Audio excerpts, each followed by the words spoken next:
સ્વાધ્યાયના 2.2 ની ત્રીજી ખાલી જગ્યામાં હજુ એકમ કન્વર્ઝનની ચર્ચાઓ ચાલે છે। જો આની પહેલા પણ મેં તમને કીધું કે જે ચર્ચાઓ અત્યારે ચાલે છે આ પહેલા બીજા પ્રશ્નની 2.1 અને 2.2 માં જે એકમો કન્વર્ટ કરવાની બધી જે ચર્ચાઓ કરીએ છીએ ને એ તમને 2 વર્ષ ઉપયોગમાં આવવાનું છે। હજી તો આ સેમ્પલ પૂરતી થોડી ખાલી જગ્યા છે, આવા સતત કન્વર્ઝન્સ આવશે તમને। અત્યારે આપણે જે કામ કરવાનું છે એ 3 મીટર પ્રતિ સેકન્ડ સ્ક્વેર ને ખાલી જગ્યા કિલોમીટર પ્રતિ કલાક સ્ક્વેર માં ફેરવવાનું છે। તો જો મીટર પ્રતિ સેકન્ડ સ્ક્વેર ને કિલોમીટર પ્રતિ કલાક સ્ક્વેર માં ફેરવવાનું છે। અગાઉ આપણે ચર્ચા થઈ હતી એ વસ્તુ હું સાઈડમાં રિપીટ કરી દઉં છું। 1 કિલોમીટર એટલે 1000 મીટર। 1000 મીટર ને તમે આમે લખી શકશો 10⁻³ મીટર। તો એને એમ કહેવાય કે તમારે જો કિલોમીટર ને મીટરમાં ફેરવવું હોય ને તો 1000 વડે ગુણાવવા પડે। કિલોમીટર ને મીટરમાં ફેરવવા 1000 વડે ગુણાવવા પડે અથવા તો 10⁻³ વડે ગુણાવવા પડે, બે એક જ વસ્તુ થઈ। પણ જો આને બંને બાજુ 1000 વડે ભાગશો ને તો 1000 મીટરના છેદમાં 1000 એટલે 1 મીટર, આના છેદમાં 1000 આવશે તો 1 મીટર એટલે 1/1000 કિલોમીટર। એને એમ બોલાય કે મીટર ને કિલોમીટરમાં ફેરવવું હોય તો 1000 વડે ભાગવું પડે। બે વાક્યો તરફ ધ્યાન રાખજો। કિલોમીટર ને મીટરમાં ફેરવવું હોય તો 1000 વડે ગુણાવવું પડે, પણ મીટર ને કિલોમીટરમાં ફેરવવું હોય તો 1000 વડે ભાગવું પડે। હવે 1000 એટલે 10⁻³ છેદમાં છે પણ ઉપર આવે ને તો 10⁻³ તો આ બે વસ્તુ ખાસ આ નાનકડી અલગ ખાલી જગ્યાએ થશે, ધ્યાન રાખજો।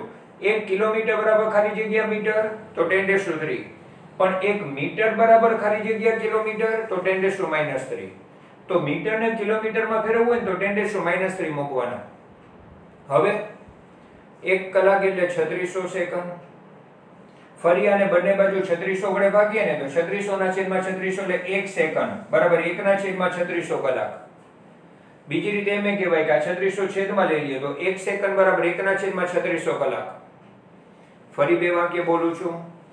કલાક ને સેકન્ડમાં ફેરવવું હોય તો 3600 વડે ગુણાવવા પડે, પણ જો સેકન્ડ ને કલાકમાં ફેરવવું હોય તો 3600 વડે ભાગવાનો હોય।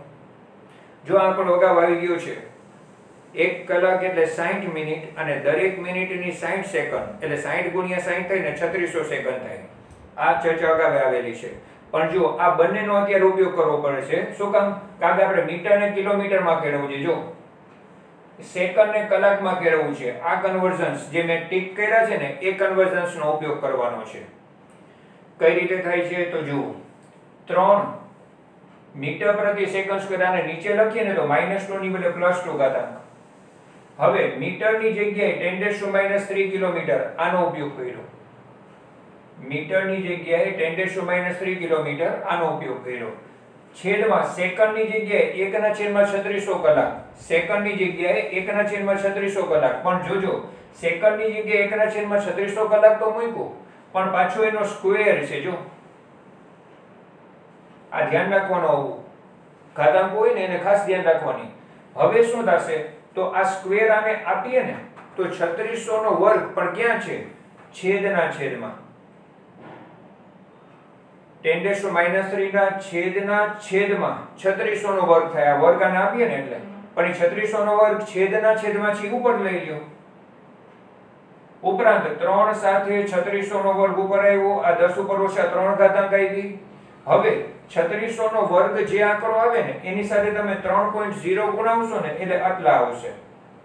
હવે એમાંય જુઓ આ 3 0 અને આ કેન્સલ થાય, કારણ કે 10⁻³ અને 10⁻³ કેન્સલ થયા ઘાતાંકો, તો વધ્યું આટલું। હવે એમાંય હું પોઈન્ટ શિફ્ટ કરું ને તો 3.88 ઇન્ટુ 1 2 3 4 10 ઉપર 4 ઘાત લખાય। પણ બરાબર ધ્યાન રાખજો, આને આપણે લખી શકાશે 3.9 ઇન્ટુ 10⁻⁴ એકમ કિલોમીટર પ્રતિ કલાકનો વર્ગ। તો બરાબર જુઓ 3.0 મીટર પ્રતિ સેકન્ડ સ્ક્વેર બરાબર ખાલી જગ્યામાં શું આવશે? 3.9 × 10 ઉપર 4 કિલોમીટર પ્રતિ કલાકનો વર્ગ। તો અગાઉ એક જ જગ્યાએ મીટર પ્રતિ સેકન્ડ સ્ક્વેર અગાઉ એક જ જગ્યાએ આપણે કિલોમીટર પ્રતિ કલાક ને મીટર પ્રતિ સેકન્ડમાં ફેરવ્યું હતું, ત્યારે આ બધી મેં ચર્ચાઓ કરી હતી। કે જોવાનું કે મીટરને કિલોમીટરમાં ફેરવવાનું છે કે કિલોમીટરને મીટરમાં, કલાકને સેકન્ડમાં ફેરવવાનું છે કે સેકન્ડને કલાકમાં. બરાબર, આવી પ્રેક્ટિસ સતત આપણે આગળ ચાલતી રહેશે. જુઓ, આ ખાલી જગ્યામાં પાછું એક ડિફરન્ટ સ્ટેપ આવે છે. આ ગુરુત્વાકર્ષણનો સાર્વત્રિક અચળાંક છે કેપિટલ G, જેનું પારિમાણિક સૂત્ર અને એકમોની ચર્ચા આપણે જ્યારે ઓલું આખું ટેબલ પૂરું થયું ને પારિમાણિક વિશ્લેષણનું, પછી તરત જ ચર્ચામાં આવ્યું હતું. એકમ અને પારિમાણિક સૂત્ર કેપિટલ G ના આપણે મેળવેલા છે અગાઉ. એમાં જુઓ આ એકમનો ઉલ્લેખ થયેલો છે, પણ જુઓ આ એકમ કઈ રીતે આવ્યો એ ત્યાં ચર્ચામાં છે. આપણે એટલું છે કે આને આમાં કન્વર્ટ કરવાનું છે. પણ એક અગત્યની વસ્તુ જોજો, અહીંયા ન્યૂટન છે. MKS પદ્ધતિમાં ન્યૂટન હોય તો CGS પદ્ધતિમાં ન્યૂટનની બદલે શું લખાય? ડાઇન. પણ સામે ડાઇન તો છે નહીં. બીજું જુઓ, અહીંયા ડાબી બાજુમાં ક્યાંય સેકન્ડ નથી, ત્યાં જમણી બાજુમાં સેકન્ડ છે. તો અહીંયા હજુ આપણે આને આમાં કન્વર્ટ કરીએ ને એ પહેલા પ્રશ્નમાં જ થોડોક ફેરફાર કરવાનો છે. અને શું ફેરફાર કરવાનો છે? તો ન્યૂટનની જગ્યાએ જે હું સ્ટેપ કરું છું ને એ તમને ટેબલમાં ચર્ચામાં આવી ગયું છે, છતાં રિપીટ કરું છું. જુઓ, 1 બરાબર m. તો આપણને ખબર છે બળનો એકમ આપણે તૈયાર કર્યો હતો ત્યારે આ સૂત્ર પ્રમાણે કર્યો હતો. દળનો એકમ કિલોગ્રામ, પ્રવેગનો એકમ મીટર પ્રતિ સેકન્ડ સ્ક્વેર, અને આને આપણે ન્યૂટન કીધેલું. ટેબલમાં તમને યાદ હોવું જોઈએ, બળનો એકમ નક્કી કરતા હતા ને ત્યારે દળનો એકમ કિલોગ્રામ, પ્રવેગનો એકમ મીટર પ્રતિ સેકન્ડ સ્ક્વેર, અને આના બરાબર ન્યૂટન લેવું. મેં તમને ત્યારે એવું પણ વાક્ય કીધેલું હોય કે ઘણી વખત ન્યૂટનની જગ્યાએ આ મૂકવાનું કિલોગ્રામ મીટર પ્રતિ સેકન્ડ સ્ક્વેર, અથવા ઘણી વખત કિલોગ્રામ મીટર પ્રતિ સેકન્ડ સ્ક્વેર ને ન્યૂટન મૂકવાનું એવી જરૂર પડશે. આવું વાક્ય મેં ત્યારે કીધેલું હોય. અને જો અત્યારે આપણે ન્યૂટનની જગ્યાએ આ વસ્તુ મૂકવાની જરૂર પડશે તો કેપિટલ G બરાબર 6.67 ગુણ્યા 10 ઉપર ઓછા 11 સાથે ન્યૂટનની જગ્યાએ કિલોગ્રામ મીટર પ્રતિ સેકન્ડ સ્ક્વેર, આ ન્યૂટનની જગ્યાએ આટલી વસ્તુ મૂકી, સાથે બાકીનો એકમ લખીએ તો metre square kilogram raise to -2. હવે તમે સાદુરૂપ આપશો ને તો 6.67 ગુણ્યા 10 ઉપર ઓછા 11 સાથે. હવે તમે જુઓ, પેલા સેન્ટીમીટર ક્યુબ છે ને તો અહીંયા શું આવશે? મીટર સ્ક્વેર અને મીટર થઈને મીટર ક્યુબ. ખ્યાલ આવ્યો કે નહીં? મીટર સ્ક્વેર ઇન્ટુ મીટર થઈને મીટર ક્યુબ. બીજું સેકન્ડ સ્ક્વેર નીચે જ ઉપર આવેલે સેકન્ડ રેઝ ટુ -2. કિલોગ્રામ ઉપર 1 ઘાતાંક અને અહીંયા કિલોગ્રામ ઉપર ઓછા 2 ઘાતાંક. ઘાતાંકોનો સરવાળો કરો ને તો 1 ઓછા 2 એટલે ઓછા 1 આવશે. તો જો હવે તમને ઓલી વસ્તુ ધ્યાન પડે કે મીટરની જગ્યાએ સેન્ટીમીટરમાં ફેરવવાનું છે અને કિલોગ્રામને ગ્રામમાં ફેરવવાનું છે, બાકીનું બધું એમને. તો આ વસ્તુ હવે આપણને ધ્યાનમાં આવે કે મીટરને સેન્ટીમીટરમાં ફેરવવાનું છે અને કિલોગ્રામને ગ્રામમાં. એમાંય પાછું તમને સમજાવી દઉં કે અગાઉ ચર્ચા થઈ ગઈ કે 1 કિલોગ્રામ એટલે કે 1000 ગ્રામ એને આમે લખાય. પછી 1 મીટર એટલે 100 સેન્ટીમીટર એને આમ લખાય. આ બીજો રેફરન્સ. જે વસ્તુનો આપણે ઉપયોગ કરીએ છીએ હું તમને સાઈડમાં સમજાવું છું. જો 1 કિલોગ્રામની જગ્યાએ 10⁻³ ગ્રામ લખી શકાય, 1 મીટરની જગ્યાએ 10⁻² સેન્ટીમીટર લખી શકાય, અને એ જ પ્રમાણે આપણે જો કામ આગળ વધારીએ ને તો 6.67 ગુણ્યા 10 ઉપર ઓછા 11 સાથે મીટરની જગ્યાએ 10⁻² સેન્ટીમીટર. પણ વળી ધ્યાન રાખવાનું છે, મીટરની જગ્યાએ 10⁻² સેન્ટીમીટર આવ્યા પણ એનો ક્યુબ છે. સેકન્ડ⁻² એમને એમ રહેશે. કિલોગ્રામની જગ્યાએ 10⁻³ ગ્રામ પણ એના ઉપર -1 ઘાતાંક છે. તો જુઓ, આ મીટર ઉપર ક્યુબ છે તો 10⁻² સેન્ટીમીટર ઉપર ક્યુબ. કિલોગ્રામ ઉપર -1 ઘાતાંક છે તો 10⁻³ ગ્રામ ઉપર -1 ઘાતાંક. હવે આપણે આગળ સાદુરૂપ આપશું તો 6.67 ગુણ્યા 10 ઉપર ઓછા 11 સાથે આ 3 દુ 6 ઘાતાંક થશે. આ ગુણાશે એટલે ઘાતની ઘાતના ગુણાકારમાં 10⁻³ આવશે. અને બાકી વધે છે એ સેન્ટીમીટર ક્યુબ, સેકન્ડ⁻², ગ્રામ ઇન્વર્સ. આવી રીતે સેન્ટીમીટરનો ઘન, સેકન્ડ ઉપર -2 અને ગ્રામ ઉપર -1.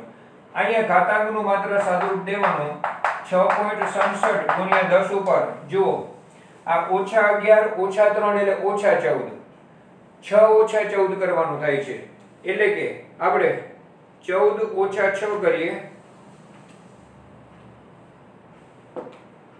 10⁻8 આવશે જો 6 - 14 એટલે 10⁻8 સેન્ટીમીટર ક્યુબ સેકન્ડ⁻², અને ગ્રામ⁻1.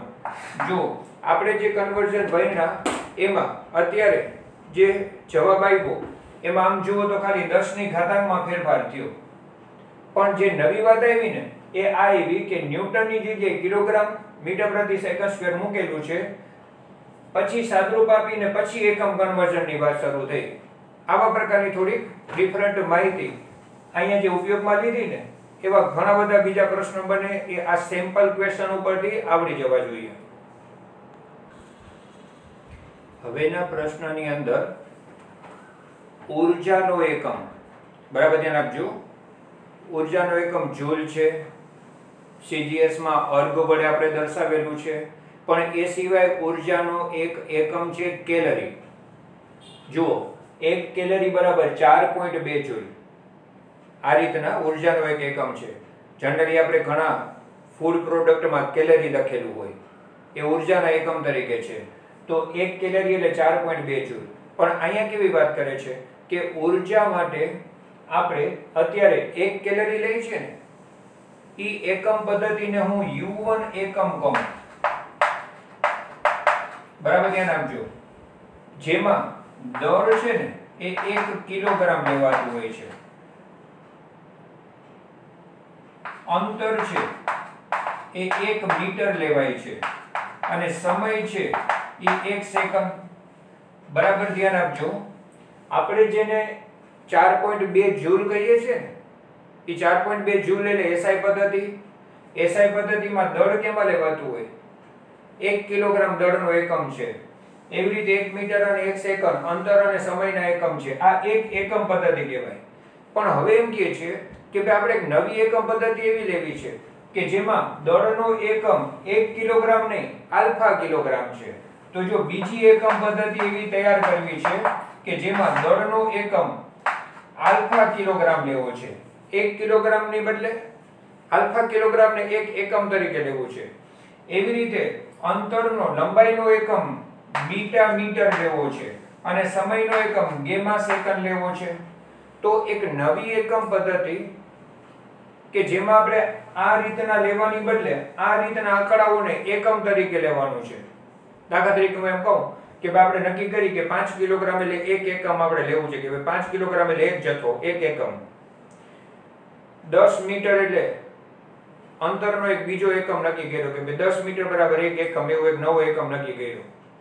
અને એવી રીતે સમયમાં 5 સેકન્ડ એટલે મેં આલ્ફા બીટા અને ગેમા જગ્યાએ આંકડાઓનો ઉપયોગ કર્યો તમને સમજાવવા માટે કે ધારો કે આવા આંકડાઓથી નક્કી કરીએ કે આલ્ફા કિલોગ્રામ એટલે 1 એકમ, બીટા મીટર અંતર એટલે 1 એકમ અંતર કહેવાશે, અને ગેમા સેકન્ડ એટલે સમયનો 1 એકમ કહેવાશે. એવું એક નવું એકમ પદ્ધતિ લઈએ ને તો આ જે ઊર્જાનો એકમ 4.2 જૂલ જેને કહેવાય છે, જે 1 કેલરી છે, એ આલ્ફા બીટા અને ગેમાના સંદર્ભમાં કેટલો આંકડો નવો મળશે એની નક્કી કરવાનો છે. એકમ કન્વર્ટ કરવો છે, પણ એકમ કન્વર્ટ કરવો છે ને એમાં આવા એક નવા પ્રકારના સંબંધની વાત આવે છે. હવે એ કામ કરીએ ને એ પહેલા એક બીજી નાનકડી વસ્તુ કહું તમને. આપણે જેમ બોલતા હોય ને કે 1 કિલોગ્રામ એટલે 1000 ગ્રામ, બે જુદી જુદી એકમ પદ્ધતિ થઈ, પણ તમે બોલો છો 1 કિલોગ્રામ બરાબર 1000 ગ્રામ. એને હું જરા વ્યાપક સંજ્ઞાત્મક રીતે લખું ને તો જો આ રીતે લખીશ N1U1 બરાબર N2U2. આ મેં લખ્યું ને એને જરા જોજો, સાઈડમાં હું લખી દઉં 1 કિલોગ્રામ બરાબર 1000 ગ્રામ. તમે જ્યારે એકમ પદ્ધતિ બદલાવો ને ત્યારે આગળનો આંકડો બદલાઈ જાય. જેમ કે દળનો એકમ U1 કિલોગ્રામ છે, એને જ્યારે U2 ગ્રામમાં ફેરવીએ છીએ ત્યારે આગળનો આંકડો N1 ની બદલે N2, 1 ની બદલે 1000 થઈ જાય છે. આને તમે એમ બોલો n1 u1 બરાબર n2 u2. જ્યારે એકમ પદ્ધતિ બદલાશે ત્યારે આગળનો આંકડો બદલાઈ જાય, પણ થાશે સરખું ને. આપણે 1 કિલોગ્રામ બરાબર 1000 ગ્રામ લખીએ છીએ, તો એકમ બદલાવે ત્યારે n1 u1 બરાબર n2 u2 લખાય. હજી એક એક્ઝામ્પલ આપું. 5 મીટર બરાબર 500 સેન્ટીમીટર. આ ખરેખર મેં શું કર્યું, મીટર ને સેન્ટીમીટરમાં ફેરવ્યા, 100 વડે ગુણાવ્યા, પણ થયું શું? 5 મીટર બરાબર 500 સેન્ટીમીટર તો લખાય. પણ તમે આને એમ બોલો n1 u1 બરાબર n2 u2. તો જ્યારે એકમ u1 માંથી u2 મીટર માંથી સેન્ટીમીટર થાય ત્યારે આગળનો આંકડો n1 માંથી n2 5 ની બદલે 500 થાય છે. આવું સૂત્રાત્મક સ્ટેપ સમજાવવા માટે મેં આંકડાકીય એક્ઝામ્પલ આપ્યો તમને. હવે આપણે પહેલાની એકમ પદ્ધતિ આ છે u1, પણ નવી એકમ પદ્ધતિ u2 માટે મૂલ્ય n2 નક્કી કરવા છે.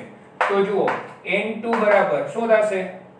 u2 છેદમાં લઈ લઈએ તો n1 સાથે છેદમાં u1 ના છેદમાં u2 બરાબર. જોજો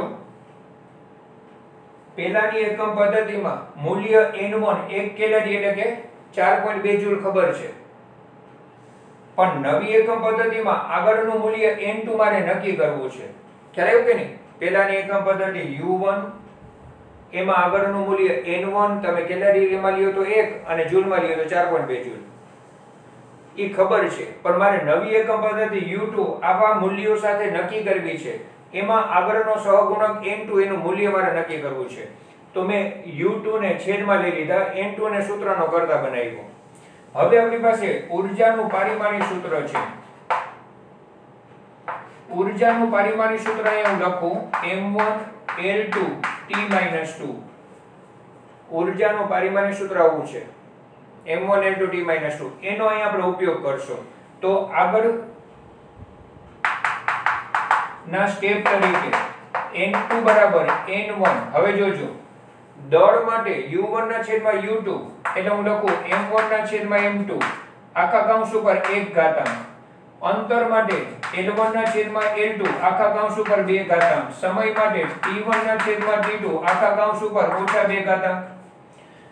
તો બરાબર જોજો n2 બરાબર n1 સાથે u1 ના છેદમાં u2, u1 તરીકે m1 l1 t1 અને u2 તરીકે m2 l2 t2 અલગ અલગ છે, પણ આપણે પારિમાણિક સૂત્ર પ્રમાણે ઘાતાંક લેવી પડે. u1 એકમ પદ્ધતિમાં દળ m1 લંબાઈ l1 અને સમય t1 છે. u2 એકમ પદ્ધતિમાં દળ m2 લંબાઈ l2 અને સમય t2 છે. પણ જે ઊર્જાની વાત કરીએ છીએ એ પ્રમાણે દળ, લંબાઈ અને સમય ઉપર એની ઊર્જાની પારિમાણિક સૂત્રમાં જે ઘાતાંકો છે, પરિમાણો છે, એને આપણે ત્યાં મૂકવાના ઉપર. આ પદ્ધતિ પહેલી વખત આવે છે અને ટેક્સ્ટ બુકમાં આ ટાઈપનો એકમાત્ર પ્રશ્ન છે. પણ આપણા JEE નીટ લેવલના MCQ નું લિસ્ટ અલગ જે બનાવેલું છે ને એમાં આ મેથડના બીજા વધારાના પ્રશ્નો મેં રાખ્યા છે પ્રેક્ટિસ માટે. અત્યારે આપણે ટેક્સ્ટના પ્રશ્ન પૂરતું સોલ્યુશન કરશું. જો n2 બરાબર n1. હવે તમે જુઓ m1 l1 અને t1 કેટલા લેવાના છે? 1 કિલોગ્રામ, 1 મીટર અને 1 second.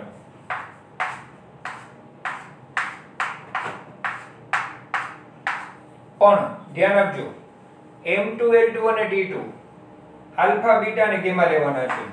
m2 alpha, l2 beta અને t2 ગેમા. ઘાતાંકો 1, 2 અને -2. ખ્યાલ આવ્યો બરાબર? તો ઉપર દળ, લંબાઈ અને સમય જ્યારે 1 કિલોગ્રામ, 1 મીટર અને 1 સેકન્ડ લેવાય છે ત્યારે મૂલ્ય u1 છે, પણ મૂલ્ય n1 છે જે આગળ ગુણાકારમાં છે. પણ જ્યારે દળ આલ્ફા કિલોગ્રામ, લંબાઈ બીટા મીટર અને સમય ગેમા સેકન્ડ લેવાશે ત્યારે આગળ મૂલ્ય n2 કેટલું આવશે એ આપણે નક્કી કરીએ છીએ. એક સ્ટેપ હજી વધારે કરીએ ને તો જુઓ આ ઘાતાંક આપણે આપશું ને એટલે એક ઘાતાંક અહીં આપીએ ને એટલે 1/α⁴ એટલે આલ્ફા જ કહેવાય. આ બે ઘાતાંક અહીં આપીએ એટલે 1/β² થયું. આ -2 ઘાતાંક આપીએ એટલે 1/γ⁻² થયું. પણ આ બધા છેદમાં છે ને અંશમાં લઈ લ્યો ને તો n2 બરાબર n1 α⁻1 β⁻2 γ⁻2 ધ્યાન આપજો આ ઉપર આવ્યા બંને એટલે પ્લસ ની બદલે માઈનસ ઘાતાંક થઈ અને આ માઈનસ ની બદલે પ્લસ ઘાતાંક. હવે જો હું ઊર્જા 1 કેલરી લઉં ને કેલરીમાં, તો નવી પદ્ધતિમાં એનું મૂલ્ય અહીંયા હું 1 મૂકી દઉં ને તો α⁻⁻1 β⁻⁻2 અને γ સ્ક્વેર થાય. હું ટેક્સ્ટબુક નું વાક્ય વાંચી દઉં તમને. ટેક્સ્ટબુક નું વાક્ય જેમાં છેલ્લે આવે છે કે આ નવી એકમ પદ્ધતિમાં દર્શાવવું કે નવા એકમના સંદર્ભમાં કેલરીનું માન α⁻1 β⁻2 અને γ સ્ક્વેર છે. α⁻1 β⁻2 અને γ સ્ક્વેર છે. કેનું? 1 કેલરીનું માન. એનો મતલબ છે કે જો n1 1 કેલરી હોય તો નવી પદ્ધતિ જેમાં આવા દળ અને લંબાઈને સમય લ્યો છો તેમાં એનું માન આટલું થઈ જશે. આવા પ્રકારની ચર્ચા. એની જગ્યાએ ઘણી વખત જૂલમાં લખ્યું હોય તો આગળ 4.2, તો એ જૂલને આપણે નવી એકમ પદ્ધતિમાં 4.2 સાથે ગુણાવવાનું થયું. હજુ આ મેથડનો આ એક જ પ્રશ્ન ટેક્સ્ટમાં છે. વધારાના સેમ મેથડના પ્રશ્નો આપણે અલગથી ક્વેશ્ચન લિસ્ટમાં ચર્ચામાં લઈશું. પણ આપણે જે વાત કરી ને એમાં ખાલી એક વસ્તુ એ સમજાવું કે n1 u1 બરાબર n2 u2. આમાં જુઓ n1 u1 બરાબર n2 u2. એકમ u1 માંથી u2 એટલે મીટર માંથી સેન્ટીમીટર, ત્યારે આંકડો n1 માંથી n2 500 ની બદલે 500 ત્યાંથી શરૂઆત કરી. એક એકમ પદ્ધતિમાં મૂલ્ય n1 છે, બીજી એકમ પદ્ધતિમાં મૂલ્ય n2 નક્કી કરવું છે. n2 ને સૂત્રનો કરતા બનાવ્યું. પણ ચર્ચા શેની ચાલે છે? ઊર્જાની. તો ઊર્જાના પરિમાણિક સૂત્ર પ્રમાણે બે એકમોનો ગુણાકાર લ્યો ને ત્યારે એની ઘાતાંકો લેવી પડે. દળ, લંબાઈ અને સમય 1 કિલોગ્રામ 1 મીટર 1 સેકન્ડ છે, પણ નવી એકમ પદ્ધતિમાં આલ્ફા કિલોગ્રામ, બીટા મીટર અને γ સેકન્ડ છે. એનું સાદરૂપ આપીએ તો નવી એકમ પદ્ધતિમાં એનું મૂલ્ય રકમના છેલ્લા શબ્દ પ્રમાણે α⁻1 β⁻2 અને γ સ્ક્વેર જેટલું થાય. આ મેં રિપીટ કરી આપ્યું. જુઓ ટેક્સ્ટબુકના ચોથા પ્રશ્નમાં એક સામાન્ય સમજ માટે જ એક પ્રશ્ન આપ્યો છે. વર્ણનાત્મક ચર્ચાઓ છે. પ્રશ્નમાં કેવી વાત છે કે આ કથનને સ્પષ્ટ રીતે સમજાવો. કથન એટલે કે વાક્ય શું કહે છે કે સરખામણી માટેના માનકોની સ્પષ્ટતા કર્યા વગર, સરખામણી માટેના માનકોની સ્પષ્ટતા કર્યા વગર કોઈ પારિમાણિક રાશિ મોટી છે કે નાની તે કેવું અર્થહીન છે. એનો મતલબ ભૌતિક વિજ્ઞાનમાં જ્યારે કોઈ રાશિ મોટી છે કે નાની છે એવું નક્કી કરતા હોય ને ત્યારે કોઈના કોઈ સંદર્ભમાં સરખામણીમાં જ કહેવાનું હોય. એટલે ખરેખર વાત આ પ્રશ્નમાં એટલા પૂરતી જ આપી છે કે આગળ જતા ફિઝિક્સમાં આપણે કોઈ રાશિ મોટી છે કે નાની, વધારે છે કે ઓછી એવું નક્કી કરતા હોય ને ત્યારે સરખામણીમાં જ કંઈક વસ્તુ નક્કી કરવી પડે. સાપેક્ષ રીતે જ નક્કી કરી શકાશે. બરાબર છે? તો એના માટે આ બાબતને ધ્યાનમાં રાખી નીચે આપેલા કથનોની જરૂરિયાત મુજબ ચર્ચા કરો. હવે આવા જે કથનો આપ્યા છે, વિધાનો આપ્યા છે, વાક્યો આપ્યા છે એની ચર્ચા કરવાની છે. હવે ચર્ચામાં પહેલા શું કહે છે કે પરમાણુઓ ખૂબ જ નાના પદાર્થ છે. ખરેખર પરમાણુ ખૂબ જ નાના પદાર્થ છે. નાના છે કઈ રીતે નક્કી કર્યા નાના છે? કંઈક સરખામણી હોવી જોઈએ ને. તો એટલા માટે આ વિધાન સ્પષ્ટ ન કહેવાય, રજૂઆત સ્પષ્ટ ન કહેવાય. તો ફિઝિક્સમાં જ્યારે રજૂઆતો આવતી હશે ને ત્યારે સ્પષ્ટ રજૂઆત માટે આવી રાશિઓ નાની છે કે વધારે છે એ સાપેક્ષ રીતે નક્કી થશે. તો પરમાણુ માટે એમ કહી શકાય કે ભાઈ આપણે એકદમ નાનકડી ટાંચણી લેતા હોઈએ તો એ ટાંચણીની ટોચની સરખામણીમાં પરમાણુઓ ખૂબ જ નાના છે.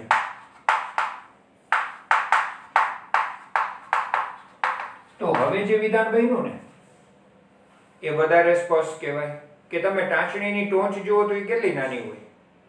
પરમાણુઓ તેના કરતા પણ નાનકડા છે. તો પરમાણુ ખૂબ જ નાના છે સાની સરખામણીમાં એ સમજાયું. તો હવે આ જે વિધાન છે ને એ સાપેક્ષ કથન થયું અને વધારે યોગ્ય છે. એવી જ રીતે જો જેટ પ્લેન ખૂબ જ ઝડપથી ચાલે છે તો ખરેખર એનું વિધાન એવું હોવું જોઈએ કે સામાન્ય વાહનો કરતા જેટ પ્લેન ખૂબ ઝડપથી ચાલે છે.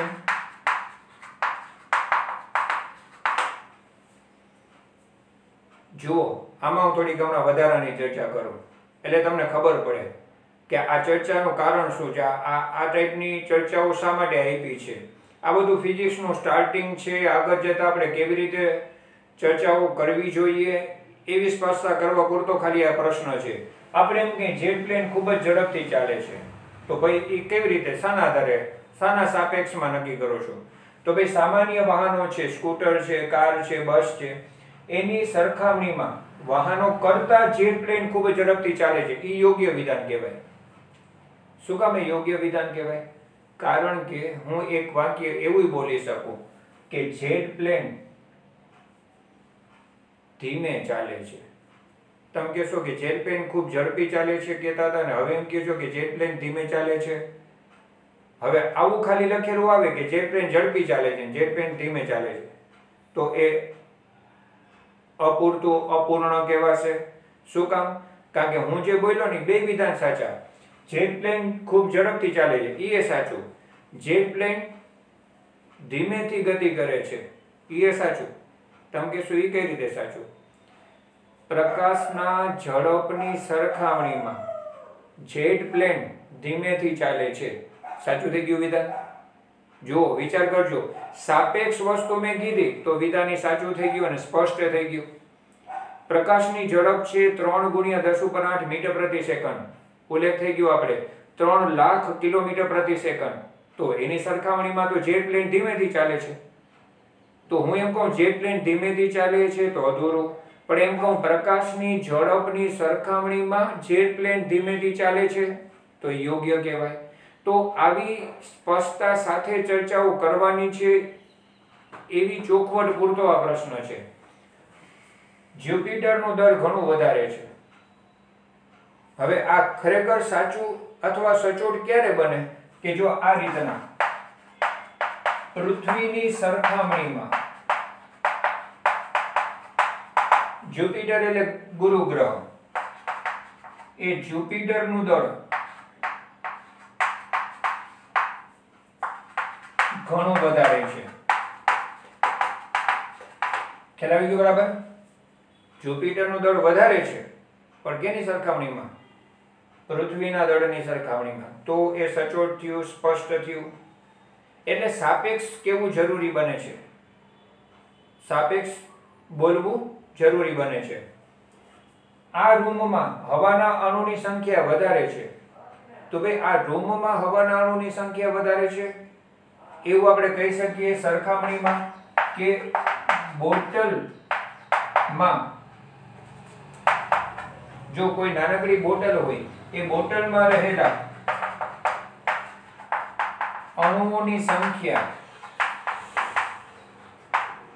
કરતા આ રૂમમાં અણુઓની સંખ્યા ખૂબ વધારે છે.